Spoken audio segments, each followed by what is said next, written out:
7 ఏళ్ళు కెరీర్, దాంట్లో 3 సినిమాలు. అంటే ఆచితూచి అడుగులు వేస్తున్నారా? లేదంటే జాగ్రత్తగా అడుగులు వేస్తున్నారా? ఏంటి? ఇంత గ్యాప్ అనేది మాత్రం చేసిందైతే కాదండి, అలా వచ్చిందంతే. ఒకే సినిమాకి 8 సంవత్సరాలు లాక్ అయిపోయినా కూడా ఇబ్బందే కదా. రాబిన్ హుడ్ అంటే చాలా మందికి ఐడియా ఉంది. అంటే ఉన్న వాళ్ళని కొట్టి లేని వాళ్ళని కొట్టి. నాకు అవసరానికి ఉన్న నీడీ పీపుల్కి నిలబడే ప్రతి ఒక్కరు హీరో అని నమ్ముతానండి. లెజెండరీ పర్సన్ అసలు ఇంత చిన్నపిల్లలాగా నేను ఇప్పుడు ఇలా చేద్దాం డిస్కస్ చేస్తుంటే ఆయన ఇంట్రెస్ట్ నాకు బాగా నచ్చింది. రష్మిక సినిమా నుంచి వెళ్ళిపోయింది అన్నారు. బట్ ఆమె ఫస్ట్ అయితే డేట్స్ ఇచ్చి ఉంటారు కదా, ఆ డేట్స్ అంటే వాడుకోలేకపోయినా. సో మరి ఇప్పుడు 4 సినిమాలు మధ్యలో వస్తున్నారు కదా, ఎలా ఉంది? Hi hello viewers, welcome to NTV. నేను తారక్. రాబిన్ హుడ్ March 28న థియేటర్స్లో రాబోతుంది ఈ సినిమా. సో ఈ సినిమా డైరెక్టర్ వెంకీ కుటుంబం అంతా ఉన్నారు, ఆయనతో మాట్లాడదాం. Hello sir. Hi sir. 7 ఏళ్ళు కెరీర్, దాంట్లో 3 సినిమాలు. సో ఎలా అనిపిస్తుంది? అంటే ఇంత లాంగ్ స్టాండింగ్ కెరీర్లో అంటే ఆచితూచి అడుగులు వేస్తున్నారా? లేదంటే జాగ్రత్తగా అడుగులు వేస్తున్నారా? ఏంటి? సినిమా పర్సనల్గా ఎగ్జైట్ అయ్యేంత వరకు పని చేస్తూనే ఉంటానండి. నాకు కథ ఫస్ట్ కరెక్ట్గా చేసుకుంటే కాన్ఫిడెంట్గా హ్యాపీగా వెళ్ళి ఎగ్జిక్యూట్ చేయొచ్చు అనేది నాకు కథ టైం పడితే డెఫినెట్గా టైం పడుతుందండి. సో నాకు ఏంటంటే ఇమీడియట్గా చేసేయాలని కూడా మైండ్లో ఏమి ఉండదు. సో అది ఇంత గ్యాప్ అనేది మాత్రం అది వాంటెడ్గా చేసిందైతే కాదండి, అలా వచ్చిందంతే. త్రివిక్రమ్ గారి డైలాగ్ అనమాట. సో అంటే త్రివిక్రమ్ గారి దగ్గర పనిచేయడం వల్ల ఆయన కూడా అంతే కదా, స్క్రిప్ట్కి అయితే టైం తీసుకుంటారు. వన్స్ సినిమా స్టార్ట్ అయిన తర్వాత టప్ వెళ్ళిపోద్ది, కానీ స్క్రిప్ట్కి మాత్రం సాటిస్ఫై అయ్యే వరకు టైం తీసుకుంటారు కదా. సో ఆయన శిష్యరికం వలన వచ్చిన ఇదేనది. అంటే ఆయన యాక్చువల్గా చెప్పాలంటే అసలు ఆయన చాలా ఫాస్ట్ రైటర్ అండి. అసలు ఎంత ఫాస్ట్ రైటర్ అంటే అసలు ఎన్ని సినిమాలు అలా టక్క రాసేసి బ్లాక్ బస్టర్లు కొట్టిన సినిమాలు బోల్డ్ ఉన్నాయండి. అసలు ఆయనతో కంపారిజన్ అసలు 1% కూడా లేదు. కానీ బట్ ఏంటంటే డెఫినెట్గా ఏంటంటే ఆయనతో కంపేర్ చేసుకుంటే నేను చాలా స్లో రైటర్ని. నాకు ఇంకోటి ఏంటంటే ఇంకొక ఇన్స్పిరేషన్ ఏంటంటే రాజ్ కుమార్ హిరానీ గారు. ఎవరన్నా మనల్ని వచ్చేసి ఎవరన్నా ఎంత టైం పడుతుంది అంటే రాజ్ కుమార్ హిరానీ గారిని చూడు, అసలు 3 Idiotsకి పీకేకి ఇట్లాంటికి టైం పడుతుంది, మంచి కంటెంట్ రావాలంటే టైం పడుతుంది అనేదట్టే ఉండేది మైండ్ సెట్. కానీ ఏంటంటే సరదాగానే ఉండి అట్లా టైం పడుతుందని. అంటే నెక్స్ట్ జనరేషన్ డైరెక్టర్స్ చెప్పాలన్నమాట, వెంకీ కుటుంబంలో చూడు అని చెప్పి. డెఫినెట్గా అందరికి ఉంటుంది కదండి.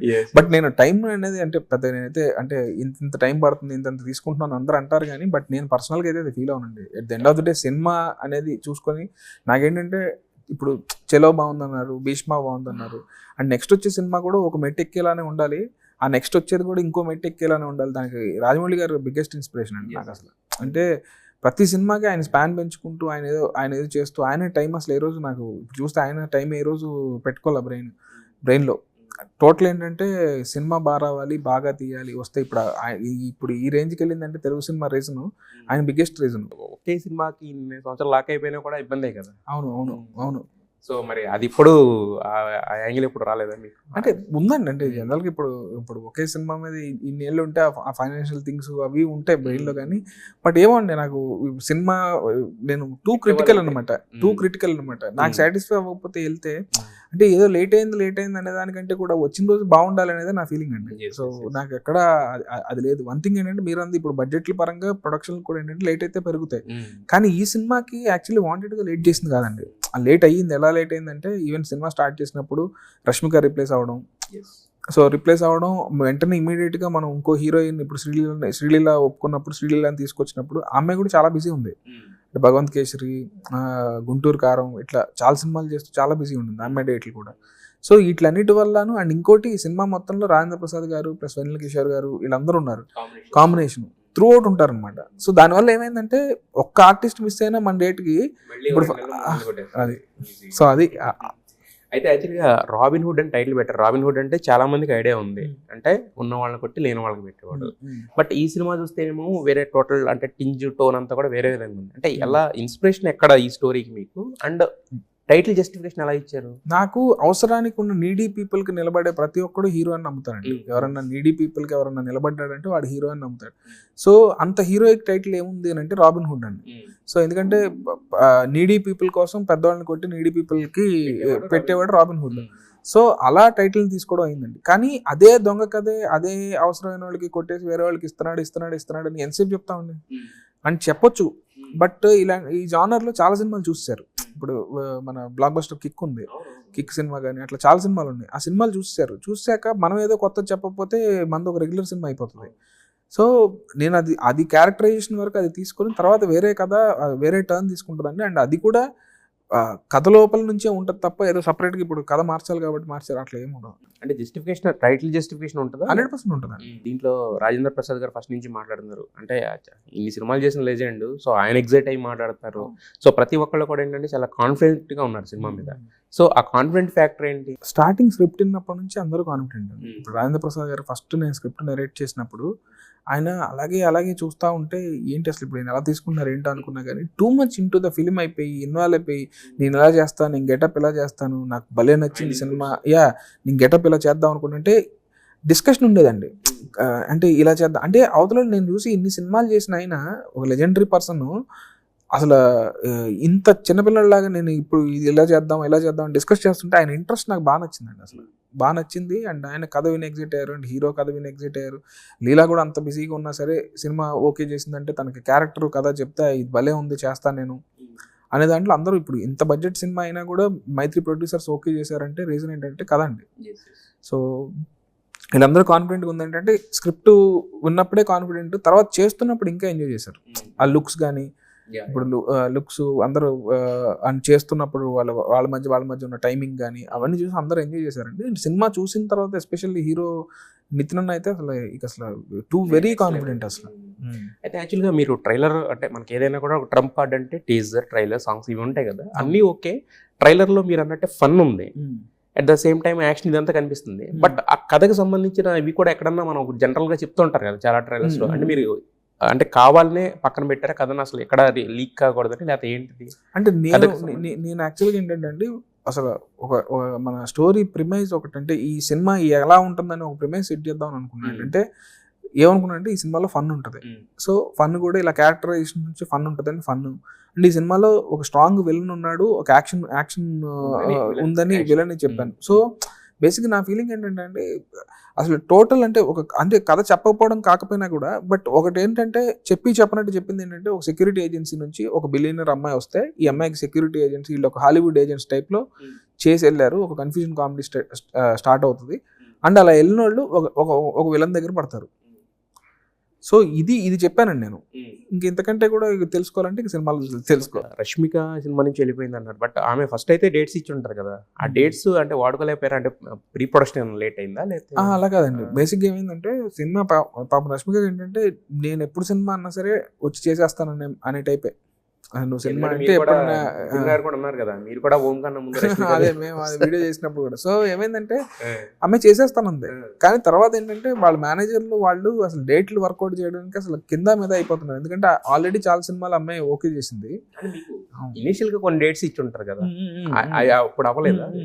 ఇనిషియల్ కంటే అదేం లేదండి, అనుకున్న టైంలో స్టార్ట్ అయింది. సో అంటే ఇనిషియల్ థింగ్ కంటే ఫ్యూచర్ థింగ్ ఇప్పుడు ఇనిషియల్గా ఒక 1 వీక్ ఇచ్చింది అనుకోండి ఫర్ ఎగ్జాంపుల్, తర్వాత ఇప్పుడు ఈ సినిమాకి చాలా ఎక్కువ రోజులు కావాల్సి ఉంటుంది, ఎందుకంటే సినిమా మొత్తం అమ్మాయి ట్రావెల్ అవుతుంది. సో ఒక ఒక సెట్ ఆఫ్ టైంకి వెళ్ళేసరికి ఆల్మోస్ట్ కంటిన్యూస్గా ఒక 4-5 నెలల్లో 4-5 డేస్ నుంచి ఇచ్చేటట్లేదు. సో ఆ 4-5 డేస్ నుంచి ఇచ్చేటట్లేకపోతే ఇప్పుడు మేము మున్నార్లో షూట్ చేసాం, అక్కడికి వెళ్తే 15 డేస్ కావాలి. సో 3 సార్లు వెళ్ళాలి, 3 సార్లు వెళ్ళి రావాలి. సో ఎక్కడ ఇది వైబుల్గా అనిపించలేదు అనమాట. సో అందరం కలిసి కలెక్టివ్గా తీసుకున్న డెసిషన్. అంటే మరి నెక్స్ట్ ఆప్షన్ ఇమీడియట్గా శ్రీలీల కూడా బిజీగా ఉందన్నారు కదా ఆ టైంలో, మరి నెక్స్ట్ ఆప్షన్ శ్రీలీల అనుకోవడానికి రీజన్ ఏంటంటే ఫస్ట్ అయిపోయిన తర్వాత ఇలా అనుకున్న తర్వాత డెఫినెట్గా మళ్ళీ ఈ సినిమాలో మళ్ళీ తనని రిప్లేస్ చేయాలంటే ఖచ్చితంగా డెఫినెట్గా ఒక next star, next big thing, next big heroine లాగా అనిపించిన వాళ్ళనే క్యాస్ట్ చేయాలని చెప్పి అనుకుంటే, ఎప్పుడైతే మన రవి గారు అన్నారు నెక్స్ట్ బిగ్ థింగ్నే క్యాస్ట్ చేయాలని అనుకుంటే, అప్పుడు యాక్చువల్గా లీలా కూడా అసలు వెరీ బిజీ ఉంది. బట్ ఏంటంటే కథ చెప్పంగానే ఎగ్జైట్ అయ్యింది, బట్ సినిమా చేస్తాను ఇంట్రెస్ట్ చూపించింది. అండ్ ఈ సినిమా తర్వాత ఈ అమ్మాయి తర్వాత నాకు వెరీ సూటబుల్ అనిపించింది శ్రీలీల అండి. సో అందుకని ఇంకా అమ్మాయికి వెళ్ళాను. అంటే ఇంకా మేము ఇది కూడా ఇలా డిలే అవుతుందని అసలు అనుకోలే.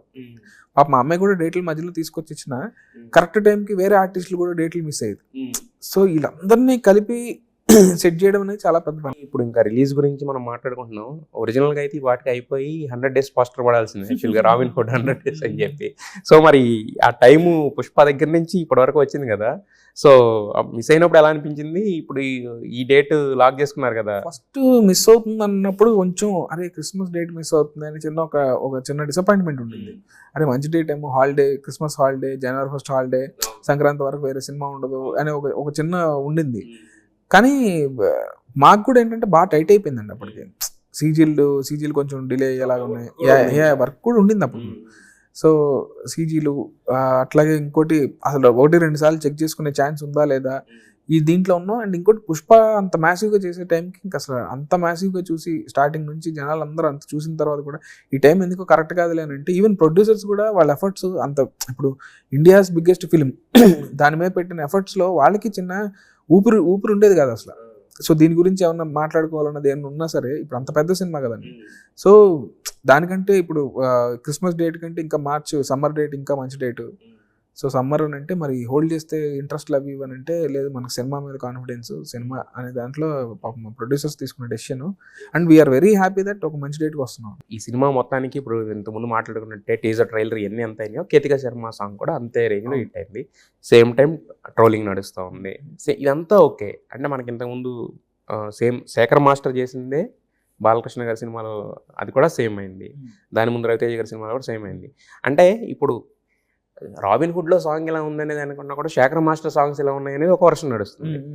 బట్ మిగతా సాంగ్స్ అన్నిటికి ఏంటంటే జనాలు ట్రోల్ చేసుకోవడం, తర్వాత వాటి మీద రీల్స్ చేయడం, వాటిలో మిలియన్స్ ఆఫ్ వ్యూస్ వస్తాం పక్కన పెడితే ఏంటంటే ఫస్ట్ టైం మహిళా కమిషన్ కూడా ఒక సీరియస్ అయిన సిచ్యువేషన్ ఇది. అంటే మీకు అప్పుడు చేసేటప్పుడు ఏం తెలియలేదు, బట్ తర్వాత ఇంత నెగిటివిటీ వస్తుంది కదా. సో మరి ఇప్పుడు మనకి దబిడి సాంగ్లో కూడా మనకి వచ్చిన వర్షన్ ఉన్న సాంగ్స్ థియేటర్లో లేవు. మరి దీనికి ఏమైనా చేంజెస్ ఏమైనా చేశారా? సెన్సార్తో మాట్లాడారా? సెన్సార్ కరెక్షన్ అయితే ఉందండి, సెన్సార్ కరెక్షన్ అయితే 100% ఉందండి. సో అంటే మాకైతే ఇది వాంటెడ్గా అసలు నాకు ఎక్కడ అనిపించలేదు. అంటే ఎక్కడ అవును సో ఎవరో ఒక మెయిల్ కూడా ఇన్వాల్వ్ అయి ఉంటే ఏమైనా ఇబ్బందిగా ఉంటుందేమో అని అనుకున్నాం కానీ బట్ సమ్వేర్ దృష్టి వెళ్ళలేదండి దానికి. బట్ నాకు ఏంటంటే ఈ ఒక్క పాట విషయంలో చిన్న కన్ఫ్యూజన్ ఏంటంటే బ్లాక్ బస్టర్ ఈ పాటే అంటున్నారు, ట్రోలింగ్ ఇది పాటే అంటున్నారు.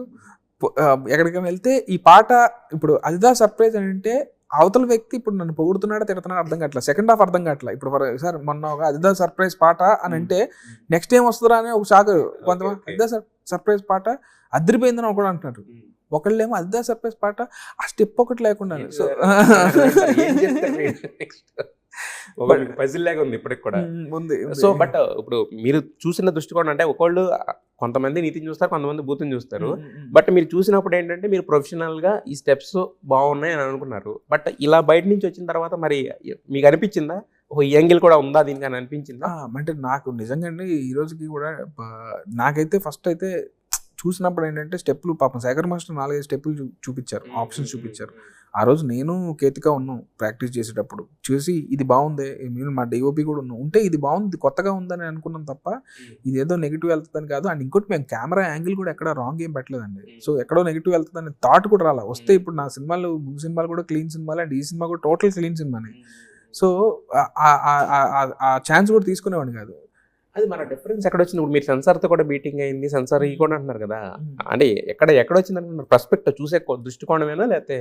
అంతేనండి. ఇప్పుడు నాకు అనిపించలేదు ఇప్పుడు, కానీ జనాలు చాలా మందికి అనిపించింది, చాలా మందికి అనిపించలేదు. సో డెఫినెట్గా కానీ ఏంటంటే అవతలలో అయితే ఇబ్బంది పెట్టకూడదండి. ఫస్ట్ ఇబ్బంది పడుతున్నారు కొంతమంది అన్నప్పుడు సెన్సార్ సైడ్ నుంచి కూడా ఇబ్బంది అవుతుంది అని చెప్పినప్పుడు డెఫినెట్గా కరెక్షన్ అయితే చేయడానికి ఎప్పుడు ఓకే చేశారు. కరెక్షన్ అయితే ఉంది. ఇక నెక్స్ట్ డేవిడ్ వార్నర్ది మొత్తం టోటల్గా అంటే అన్ని రకాలుగా అంటే ఈ సినిమాకి ఎలా ఉందంటే అంటే అందరూ వచ్చి బాగుంది అంటే ఒక రకంగా ఉంటుంది, బాగోలేదు అంటూ బాగోదంటూ అంటే ఒక డిస్కషన్ పాయింట్స్ అయిపోతాయి ఇది కూడా. ఇప్పుడు సేమ్ కేతికా శర్మది ఇదే. ఇప్పుడు మీరు అన్నట్టు hundreds of millions of song రేపు పొద్దున్న ఆ సాంగ్ ఎలా ఉంటుందని వెళ్ళే ఆడియన్స్ కూడా ఉంటారు యాక్చువల్గా. ఇప్పుడు డేవిడ్ వార్నర్ గారిది కూడా అదే. డేవిడ్ వార్నర్ ఏంటంటే మీరు చాలా తెలివిగా నిర్ణయం తీసుకున్నారు. ఇది ఐపీఎల్ సీజన్ కాబట్టి ఐపీఎల్ అందరినీ కూడా తీసుకొచ్చి లోపల కూర్చోబెట్టే అంత రేంజ్లో డేవిడ్ వార్నర్ గారిది ఇదైంది. సో ఆయన వచ్చారు, ప్రీ రిలీజ్ ఈవెంట్కి వచ్చారు, మీతో కలిసి అందరితో కలిసి డ్యాన్స్లు వేసారు, అంతా బాగుంది. చివరిలో రాజేంద్ర ప్రసాద్ గారు అన్న ఒక్క మాట మళ్ళీ వేరే విధంగా వెళ్ళింది. సో ఇవన్నీ కూడా ఏంటంటే ప్రమోషన్ అంటే డబుల్ ప్రమోషన్స్ అవుతున్నాయి మీకు అన్ని అవి కాన్షియస్ గా చేసి అది అంటే జనరల్ గా నేను నెగిటివిటీని అసలు పెద్ద నాకు నచ్చదండి పర్సనల్ గా కూడా. ఎందుకంటే నెగిటివ్ చేసినా అది ప్రమోషన్ అని ఎవరన్నా అన్నా కూడా నాకు పెద్ద తీసుకోలేదు. అంటే అది అదే మీరు అన్నట్టు అసలు ఉద్దేశపూర్వకంగా కాకుండా తెలియకుండా అవి ఏదైనా దానికి ఇంకో యాంగిల్ ఉంది దాంట్లో. అని కొంచెం సోషల్ మీడియా వచ్చిన తర్వాత సోషల్ మీడియాలో ఈ మధ్యన అందరూ అసలు టూ మచ్ యాక్టివ్ అవ్వడం వల్ల అసలు ఏం చేసినా కూడా రిస్కేరా బాబు అన్నట్టుంది. సో మరి అంటే డేవిడ్ వార్నర్ గారిని క్యాస్ట్ చేయాలనే ఉద్దేశం అంటే మీకు లేదు, జస్ట్ జనరల్ గా అన్న కూడా ప్రొడ్యూసర్స్ ఒప్పుకున్నప్పుడు అంటే ఇప్పుడు ఆయనకి చాలా ఆఫర్స్ కూడా వచ్చినాయి అంట కదా.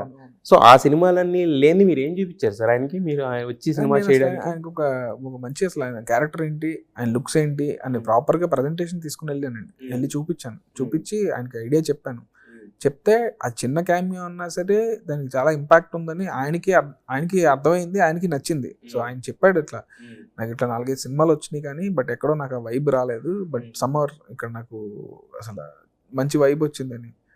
సో ఆయన డెఫినెట్గా చిన్న క్యామియో అన్నా కూడా డెఫినెట్గా చూసినప్పుడు మాత్రం వెరీ ఇంపాక్ట్ఫుల్ ఉంటుందండి. సో మరి ఇప్పుడు 4 సినిమాల మధ్యలో వస్తున్నారు కదా, ఎలా ఉంది మీకు? అంటే నాకు ఈ నెంబర్స్ థింగ్ అయితే నాకు పర్సనల్గా తెలియదండి. బట్ మనమైతే ఏంటంటే ఆల్రెడీ పోస్ట్ పోన్ చేసాం. సో ఫస్ట్ మనమే డేట్ వేసాం March 28. అంటే అప్పుడు హరిహర వీరమల్లు పవన్ కళ్యాణ్ గారి సినిమా డేట్ ఉండింది. కానీ ఏంటంటే ఎక్కడో వర్క్ దేంట్లో కొంచెం ఏమైనా ఒకవేళ ఆ సినిమా రాకపోతే మనం వద్దాము, ఎందుకంటే సరే మంచి డేట్ కదా, ఒకవేళ రాకపోతే వద్దాం, ఎందుకంటే అది చాలా బిగ్ స్పాన్ ఉన్న సినిమా ప్లస్ సీజీలు అవి ఉన్న సినిమా. ఏమన్నా చిన్నది ఏమన్నా ఉన్నా సరే, ఎందుకంటే నెక్ టు నెక్కే నడుస్తాయండి ఏ సినిమాలన్నా ఇప్పుడు ఎలా ఉన్నా సరే వర్క్. సో ఛాన్స్ ఉంటుంది అని చెప్పి మనం డేట్ వేసాం.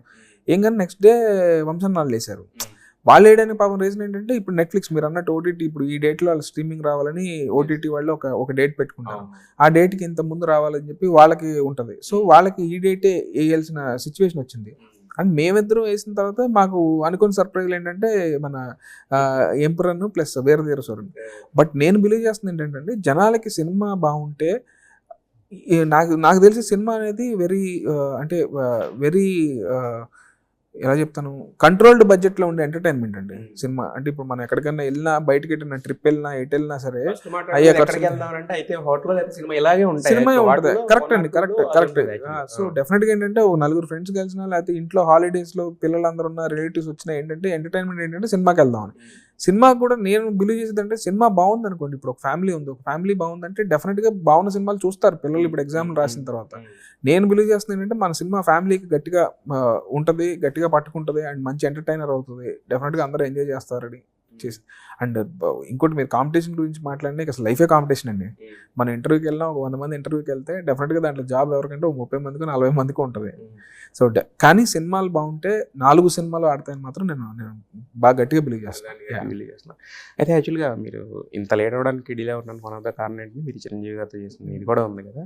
ఇప్పుడు మీరు బేసిక్గా రైటర్, ఇప్పుడు ఇది కాదంటే అది కాదంటే ఇది ఈజీగా మీ ఒప్పించడం ఈజీ కదా. బట్ అలాంటి మీరు అంత పెద్ద ఆపర్చునిటీని మిస్ చేసుకున్న ఇది ఎందుకు వచ్చింది సార్? అంత అంటే ఇప్పుడు రైటర్స్లో కూడా డిఫరెంట్ కేటగిరీస్ ఉంటాయి కదండి. నేను నాది ఒక సెపరేట్ కేటగిరీ ఏంటంటే, ఇప్పుడు నేను ఒక సినిమా మీద ఇప్పుడు ఒక కథ మీద నాకు అదే చెప్తున్నా, మర్చిపోవడానికి అన్నాను కదా. ఒక కథ మీద పెడితే కంప్లీట్ ఆ కథ మీదే ఉండిపోయిన తర్వాత కథ మీద ఉన్నప్పుడు ఈజీ కదా. అంటే ఇది కాదు నాకు ఇప్పుడు మొత్తం మీకు ఒక నాటు చెప్పుంటారు కదా, నాటునే కదా ఎస్టాబ్లిష్ చేసి చెప్తారు కదా. సో దాంట్లో ఒక చిన్న ట్రాక్లే కదా మార్చడం మీకు. అంటే చిరంజీవి గారు లాంటి బిగ్ ఆపర్చునిటీ అనేది వచ్చినప్పుడు ఎందుకు అంటే కథ చేసినప్పుడు సార్ ఎగ్జైట్ అవ్వలేదు కానీ అలా నన్ను డిసప్పాయింట్ చేద్దాం అనేది ఎక్కడా లేదు పాపం ఆయనకి. ఆయన వెంటనే ఏంటంటే వేరే ఏదైనా చెప్పు వెంకి, ఎందుకో నాకు ఇది ఎందుకు తగలట్లేదు, నేను కనెక్ట్ అవ్వట్లేదని. ఇప్పుడు 100% అసలు అలాంటి లెజెండరీ పర్సన్కి ఫస్ట్ ఆయన ఎగ్జైట్ అయితేనే ఆయన ఎగ్జైట్ అవ్వాలి, ప్లస్ ప్రొడ్యూసర్ ఎగ్జైట్ అవ్వాలి, వీళ్ళందరూ ఎగ్జైట్ అయితేనే సినిమా బాగుంటుందండి, సినిమా బాగా వెళ్తుంది కూడా. సో ఇంకోటి అనగానే నేను దాంట్లో నుంచి బయట రాలేకపోయా. బయటకు వచ్చి ఇంకోటి చేద్దామని అనుకున్నా సరే, వస్తున్నా సరే నాకు అంత కిక్ రావట్లా. సో ఎక్కడో అక్కడే స్టక్ అయిపోతున్నా, అక్కడే తిరుగుతున్నా. అంటే ఆయన కూడా అసలు ఏం నువ్వు అసలు ఇంత లేట్ చేస్తున్నావు, నీ ఇలాంటి ఫిల్మ్ మేకర్ అసలు లేట్ చేయకూడదు, నీకు సినిమా తీయడం వచ్చు, బాగా చేస్తావు, చెప్పు ఫాస్ట్ చెప్పు చేద్దాం అనే దాంట్లో ఉంటే సార్ ఇది సార్ నా పరిస్థితి అంటే ఏం చేద్దాం ఆయన దగ్గర నుంచి మరి అన్ని సార్లు రావడం అనేది చిచి. అసలు ఆయన అసలు ఫస్ట్ ఆఫ్ ఆల్ అంటే ఆయనతో కూర్చుంటే అసలు మనం ఎక్కువ ఆయన చిరంజీవి గారు అని చెప్పి మనం ఇలా పైకి చూస్తూ ఉంటాం కానీ ఆయనకి చిరంజీవి గారు అనే విషయం ఆయనకి తెలియదండి. అసలు వెరీ కామన్ మ్యాన్ లాగా వెరీ ఫ్రెండ్ లా బిహేవ్ చేస్తారు. బట్ నాకేంటంటే డై హార్డ్ ఫ్యాన్ అయిపోవడంతో ఇంకా ఏదో చేయాలి నేను ఎక్కువ వేసుకున్నా, ఓకే ఓకే, నేను ఎక్కువ నెత్తి మీద వేసుకున్నాను అనమాట. బట్ ఏంటంటే ఇమీడియట్గా నేను ఇంకో కథ షిఫ్టింగ్కి నాకు కరెక్ట్గా చెప్పాలంటే సెట్ అవ్వలేదండి అసలు. ఎందుకంటే నాకు ఒక దాన్ని కంప్లీట్గా ఉండి దాని నుంచి బయటకు రావడం అనేది టైం పట్టింది. సో ఏం చేద్దాం అనుకుంటున్నా అంటే మధ్యలో ఒక సినిమా చేస్తాను సార్ అంటే 100% చేసుకురా నువ్వు అని. ఆయన ఆఫీస్ తలుపులు అయితే ఓపెన్ చేసి ఉంటాయి డెఫినెట్గా ఉంటాయి. మరి నెక్స్ట్ ఏమో నితిన్ గారు నెక్స్ట్ సినిమా ఎప్పుడు వెంకీతో చేస్తామని చెప్పేసి ఆయన అంటున్నారు, ఓ పక్కనే చిరంజీవి గారు. మరి నెక్స్ట్ ఎలా ఉండబోతున్నాయి? రాబిన్ హుడ్ అనేది కనపడుతుంది, ఆ వైబ్ ఎలా ఉంది అనేది. సో ఆఫ్టర్ దట్ ఎలా ఉండబోతుంది? నాకు ఒక 2-3 ఐడియాలు చేసుకున్నాను ఈ గ్యాప్ లో. ఆ ఐడియాలో ఒకసారి ఈ సినిమా అయిన తర్వాత కూర్చొని వర్క్ చేస్తే, నాకు ఒకసారి వర్క్ చేస్తే ఒక 1 month అలా వర్క్ చేస్తే తెలుస్తుంది అసలు ఎలా షేప్ అవుతున్నాయి అని. దాన్ని బట్టి డిసైడ్ అవుతుంది.